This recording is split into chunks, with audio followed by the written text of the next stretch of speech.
como você está? Eu tenho uma palavra para você. Eu vou ler uma palavra e eu quero que você faça uma comparação para ver se essa palavra não parece muito atual. 2 Samuel, capítulo 15. A conspiração de Absalão. Algum tempo depois, Absalão adquiriu uma carruagem, cavalos e uma escolta de 50 homens. Algum tempo depois do quê, queridos? Vamos nos situar do que está falando. Nós vimos no dia 13 desse mês que Tamar, filha de Davi, ela foi violentada por Amon. E Absalão, que era irmão de Tamar e meio-irmão de Amon, vai ver que ninguém faz nada, ele vai e mata Amon, o seu meio-irmão. Depois disso, ele foge, passa 3 anos fora. E depois desse período, intercedem por Absalão para que ele volte. O rei Davi permite que ele volte, mas que não chegue à sua presença. Em 2 Samuel 14, 23, diz assim: Então Joabe foi a Jesur e trouxe Absalão de volta para Jerusalém.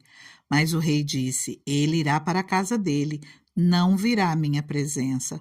Assim, Absalão foi para sua casa e não compareceu mais à presença do rei.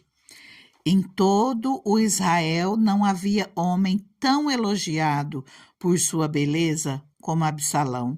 Da cabeça aos pés, não havia nele nenhum defeito. Versículo 28. Absalão morou 2 anos em Jerusalém sem ser recebido pelo rei.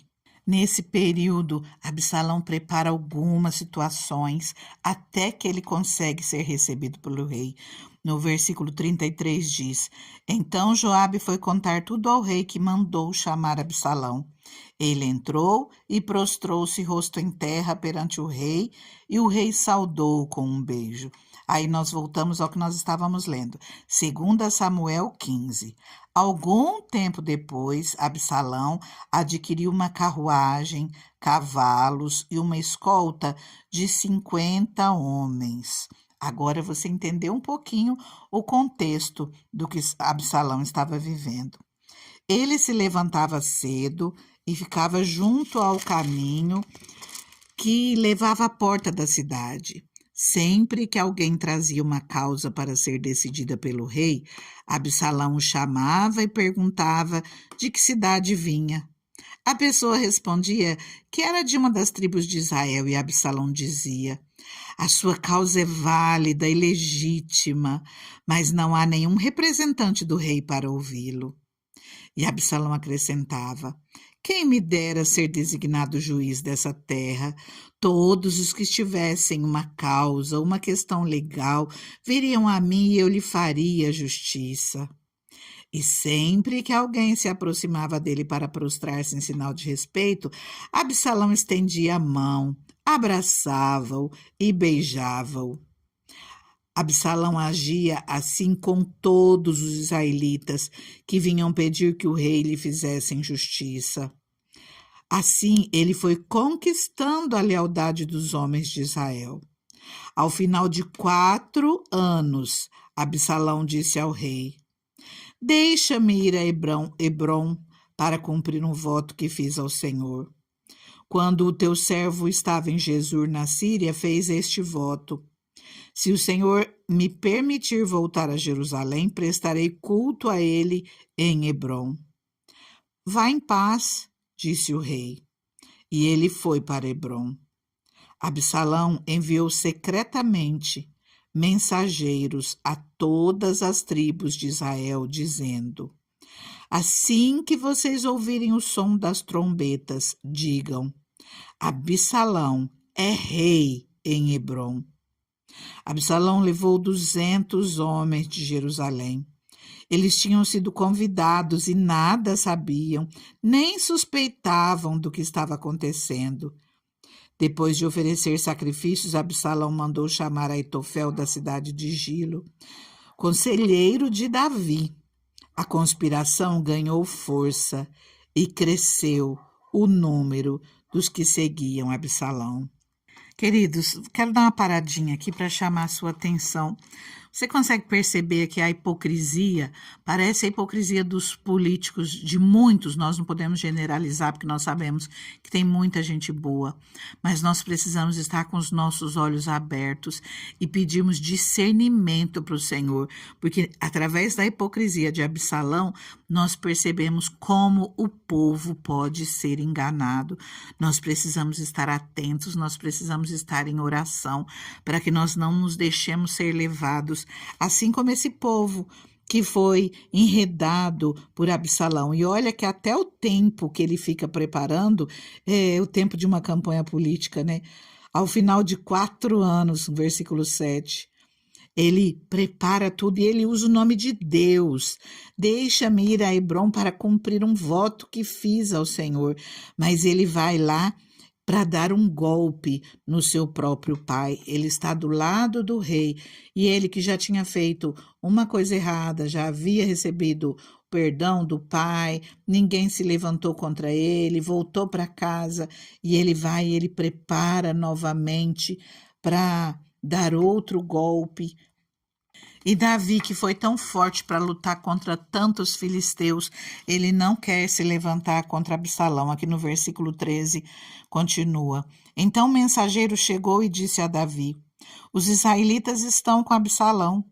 Em vista disso, Davi disse aos conselheiros que estavam com ele em Jerusalém: vamos fugir. Caso contrário, não escaparemos de Absalão. Se não partirmos imediatamente, ele nos alcançará, causará a nossa ruína e matará o povo à espada. Era o povo de Deus, era o povo de Israel que estava ali se levantando contra o rei. E o rei não queria se levantar nem contra Absalão, nem contra o povo de Israel. Os conselheiros do rei lhe responderam: teus servos estão dispostos a fazer tudo o que o rei nosso senhor decidir. O rei partiu, seguido por todos os da sua família. Deixou, porém, 10 concubinas para tomarem conta do palácio. Assim, o rei partiu com todo o povo. Você observou? Davi partiu, mas deixou as 10 concubinas para tomarem conta do palácio. Agora eu quero ler com você um trechinho de 2 Samuel 16, onde o Senhor tem me incomodado para eu estar trazendo essa palavra para você. Versículo 15 diz: enquanto isso, Absalão e todos os homens de Israel entraram em Jerusalém, e Aitofel estava com eles. Aitofel era conselheiro de Davi. Versículo 20. Então Absalão disse a Aitofel: dê-nos o seu conselho, que devemos fazer? Aitofel respondeu: aconselho que tenhas relações com as concubinas de teu pai, que ele deixou para tomar conta do palácio. Então todo Israel ficará sabendo que te tornaste repugnante para teu pai, e todos os que estão contigo se encherão de coragem. E assim armaram uma tenda no terraço do palácio para Absalão, e ele teve relações com as concubinas do seu pai, à vista de todo o Israel. Naquela época, tanto Davi como Absalão consideravam os conselhos de Aitofel como se fossem as palavras do próprio Deus. Queridos, olha só, nós precisamos ter muito cuidado com as pessoas que nós consideramos. Inclusive as pessoas de Deus, nós temos que ver se aquilo que elas vivem realmente condiz com aquilo que elas falam. Nós precisamos comparar aquilo que elas falam com a palavra de Deus. Por isso, nós precisamos conhecer a palavra de Deus, para que nós não sejamos levados por todo vento de doutrina, por qualquer palavra dita por pessoas que nós temos como pessoas de Deus. Aqui a palavra diz que os conselhos de Aitofel era como se fosse a palavra do próprio Deus. E olha, Aitofel que era conselheiro do rei Davi. Ele fala para Absalão, seu filho, o conselho que ele dá é para que ele violente todas as suas concubinas, para que ele tenha relação com todas as concubinas do seu pai. Um ato totalmente repugnante, um ato que, se comparado à luz da palavra de Deus, de maneira nenhuma poderia ser aprovado. O que eu te digo hoje, tenha cuidado de quem você recebe conselhos. Não apenas a pessoa que você está ouvindo, mas as pessoas ao teu redor. Toma cuidado com aquilo que você recebe de conselho. Compara aos ensinamentos do Senhor. Vê se está de acordo à vontade de Deus, porque hoje nós ouvimos muitos conselhos que não têm nada a ver com aquilo que Deus quer para as nossas vidas, que nós possamos estar atentos naquilo que nós recebemos de outras pessoas. Muitas vezes nós recebemos conselhos sem sequer nós pedirmos, mas tem alguém sempre ali, tentando de uma maneira ou de outra dar palpite nas nossas vidas. Outro momento que nós percebemos em palavras desses dias, a que eu comentei já do dia 13, quando Tamar é violentada, ali no capítulo 13, existe um outro terrível mau conselho que faz com que desencadeie todos esses problemas. Nos diz ali no capítulo 13 de 2 Samuel, versículo 2, Amon ficou muito angustiado ao ponto de adoecer por causa da sua meia-irmã Tamar, pois ela era virgem e parecia-lhe impossível aproximar-se dela. Amon tinha um amigo muito astuto, chamado Jonadab, filho de Simeia, irmão de Davi. Ele perguntou a Amon, filho do rei, por que todo dia você está abatido? Quer me contar o que se passa? Amon lhe disse, estou apaixonado por Tamar, irmã do meu irmão Absalão. Vá para casa, finge estar doente, disse Jonadab. Quando seu pai vier visitá-lo, diga-lhe, permita que minha irmã Tamar venha dar-me de comer. Gostaria que ela preparasse a comida aqui mesmo e me servisse. Assim poderei vê-la. Amon aceitou a ideia e deitou-se fingindo estar doente. Queridos, olha só quantos laços, como o inimigo usa pessoas. Nós precisamos estar atentos. Quantas vezes nós temos falado esse versículo que Jesus nos deu, que Jesus nos deixou? Vigiai, vigiai e orai. Que nós possamos pedir sabedoria do Espírito Santo, que nós possamos pedir discernimento do Espírito Santo, que nós possamos pedir compreensão, para que nós venhamos seguir aquilo que o Senhor tem para as nossas vidas, que nós possamos andar nos caminhos do Senhor e fugir de todo o laço do inimigo.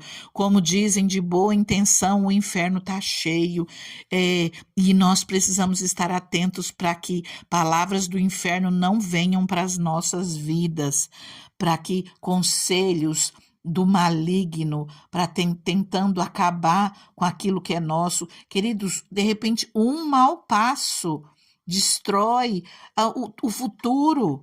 Aqui, um mau passo de Amon, aconselhado por Jonadab, causou toda essa tragédia na família. É certo que o Senhor havia retirado a sua mão da proteção de Davi, devido a ele ter permitido, devido a ele ter colocado Urias para a morte, ter ficado com sua esposa, ter causado todo aquele dano. Nós precisamos tomar cuidado com todos os nossos atos. Davi, ele fez algo errado e ele abriu uma brecha terrível para a sua família. Toda essa consequência vem sobre a vida dele.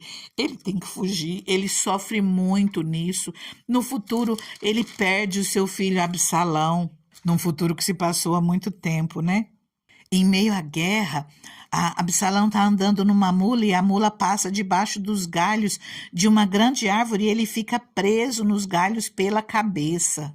Joabe, um dos comandantes das 3 companhias do exército do rei Davi, transpassa o coração de Absalão com 3 dardos quando ele ainda estava vivo na árvore. E olha só, se ele não tivesse ficado ali preso naquele galho da árvore, que morte boba, que morte sem sentido, mas tudo por conta das más escolhas. Nós precisamos estar vigilantes e escolhermos os caminhos que o Senhor tem para nós. Ele nos diz que largo é o caminho que leva à perdição. Mesmo que pareça difícil, mesmo que pareça apertado, estreito, que nós venhamos escolher o caminho do Senhor. O caminho do Senhor leva à vida, a vida com Deus. Eu quero convidar você a começar orando comigo. Amanhã, se Deus permitir, nós estaremos aqui novamente. Você começa orando comigo agora e continua, porque peça que o Senhor te dê sabedoria, que o Senhor te dê direção. Entrega tudo nas mãos dele, confia nele, é ele que vai te guiar nos caminhos dele. Deus maravilhoso, Deus soberano, nós nos colocamos na tua presença, Pai. O que eu te peço, Senhor, é que o Senhor traga luz para essa vida, Pai. Que o Senhor dê sabedoria, compreensão, entendimento, discernimento, Senhor, para essa pessoa que ora comigo, Pai. Senhor, a nossa sabedoria, Senhor, a sabedoria do Espírito Santo, Pai. É aquela que nos guia, que nos conduz pelo caminho certo, que nos guia pelo caminho que leva à vida.